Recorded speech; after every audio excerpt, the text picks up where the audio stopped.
bringing you the flavor of the Midlands. Live from Columbia, this is Soda City Live. Welcome back to Soda City Live. Today on Valentine's Day, we not only want to encourage healthy relationships, but we also want to promote a healthy heart. February, of course, is American Heart Month, and today Prisma Health is here to share some heart-healthy recipes with us. Joining us today is sports dietitian Lisa Money. Happy Valentine's Day to you, Lisa, and thank you so much for being here. Thank you for having me. Now, Lisa, before we jump into this, I hear that today is a special Valentine's Day for you, and that is why? I would love to get a shout out to my husband, Mike, who asked me to marry him 35 years ago today. Oh, that is so beautiful. So congratulations to you guys. Still celebrating just like 35 years ago when young. You said, yes, I will marry you, Mike. I love that. I love that. So Lisa, show us today what you brought here for us to have a healthy heart. These are healthy foods, but they look so good too. Well, it's never too early to start helping change your habits with lower fat and higher fiber foods. So one of the things that I decided to do is kind of try a different take on hummus. And so this is buffalo hummus dip made with cannellini beans instead of the typical chickpeas. It's got healthy canola oil in it, which is a monounsaturated fat, but we've spiced it up a little bit with this red hot wing sauce. Yeah. And spice doesn't have as much sodium in it, the hot sauce. So. And Catalina? Cannellini beans. Cannellini beans. Why those beans over the chickpeas? Well, they have a more milder flavor and they're a little bit easier to blend. So if people have trouble,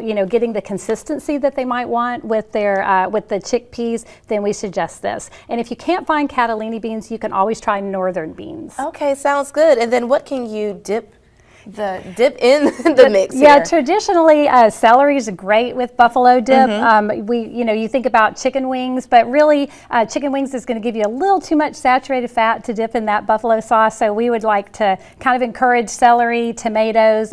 We've got some store-bought sweet potato chips, but also homemade sweet potato chips, and that will decrease the fat intake in that product. That looks amazing. I love that you can eat healthy, but still have a Southern favorite with the red hot. I love that.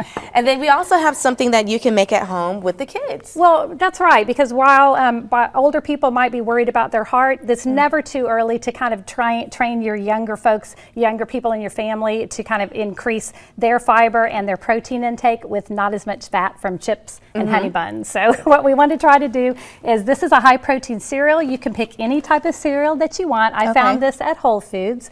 And what you want to have is the high protein cereal. We're going to add a little bit of healthy fat through almonds, and those are slivered almonds that are toasted. And then again, for heart disease, we want to increase your intake of potassium. Americans do not get enough potassium in their diet, and the higher amount of potassium that you eat helps if you have a high sodium diet. It helps mitigate the inflammation that sodium has on your diet. So we're adding those cranberries to our trail mix, and then we're zesting an orange. So that's something different. You don't usually see that in a trail mix. And so that gives it that little kick. Mix it all up, absolutely. And again, I picked pink high protein cereal, but you can pick any type of flavor of a high protein cereal. As long as it has 8 grams of protein, it'll be nice and keep you full. I like that. And you know what? I was thinking, I have a 2-year-old and a 4-year-old, and this is a great substitute, I guess, for Fruit Loops, and it still has that color, and it still looks like it probably has all the unhealthy stuff in it that they like. But yeah, that looks really good. So thank you for the idea. I love that. Absolutely. And then we also have a beet smoothie over here. A beet smoothie, beet berry smoothie with beets, strawberries, raspberries, and coconut water, along with a banana in it. And this actually has been shown to increase athletic performance. So my athletes that I work with actually have improved sprint times when they use beet juice in their diet. And if they don't like beet juice, they can always use beet chews. So that's another way. And these to are do really it. good. Yeah, they actually taste like candy. I was telling you before we went on that my husband is like a big beet person. So we keep those chews in our house. And I think when people think about beets, they don't think that you can spice it up and make it taste good, but you can have a Absolutely. sweet smoothie there.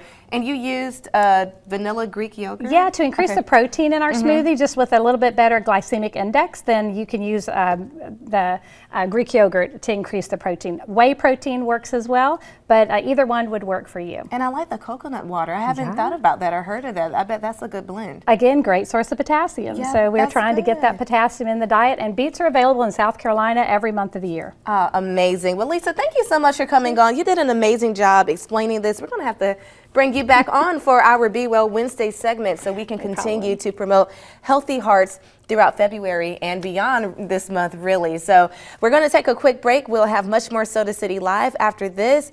And go to my Facebook page. I'm going to let you guys know how this tastes. It looks amazing. Okay. Thank you.